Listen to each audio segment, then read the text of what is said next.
Scenes on the news like this one of local troops deploying to the Middle East can have a big impact on children who see it and wonder about mommies and daddies going away to war, or maybe it's impacting them in their own real life with their own parent being deployed.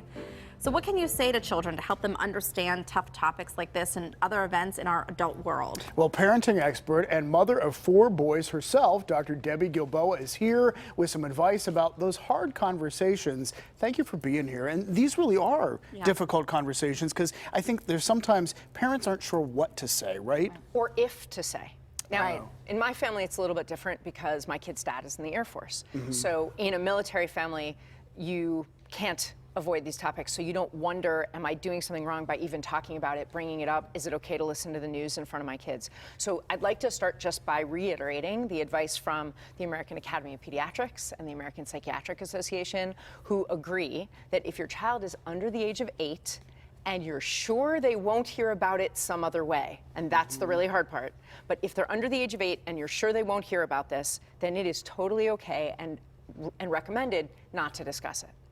But if they're gonna hear about it at a family gathering, or because the news was on in the car, or this is such an old idea, I was gonna say the newspaper's on the table, but you left your news outlet on the computer screen. Right. If they're gonna hear about it some other way, they have to hear about it from their grown-ups to feel safe.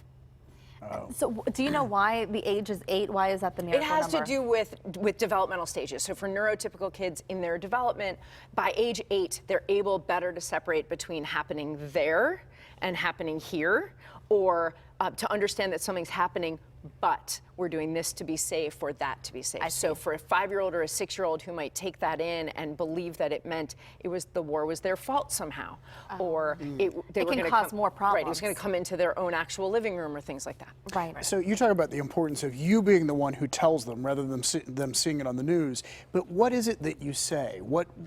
How do you get the conversation And you haven't started? failed your kids if they heard about it somewhere else and they didn't hear it from you first. I'm just saying, if they're going to hear about it somewhere else, they need to also hear about it from you to feel safe.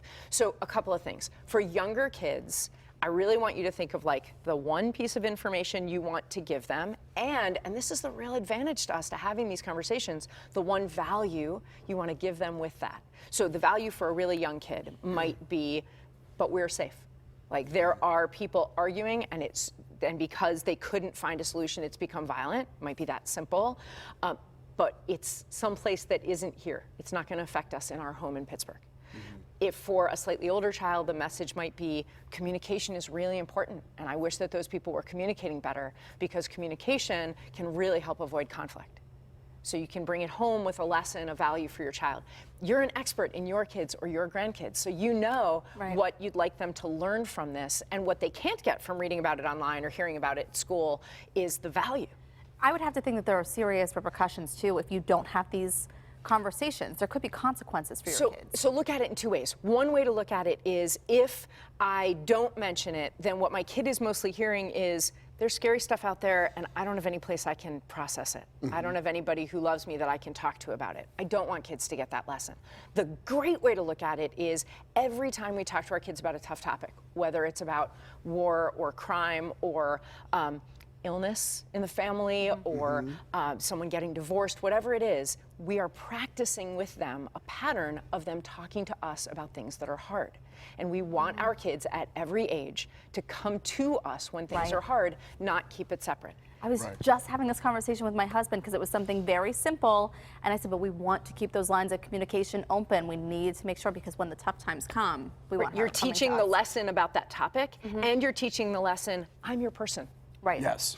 I'm your go-to. I'll answer your questions. No matter And what. if I don't have an answer, and this is one of the reasons parents really hesitate to bring this up, is because we are likely to be asked things that there aren't answers to, or at least that we don't have answers to. Why are they doing that? Will people die? Isn't that terrible? Don't be afraid of questions you don't know how to answer, because your kids themselves will have lots of questions in their lives that they don't know how to answer. Model for them how you manage when there are questions you can't answer. Great advice. So smart. As always. So smart. Really It hard is to hard. do. It is hard. Good topic, though, to talk about.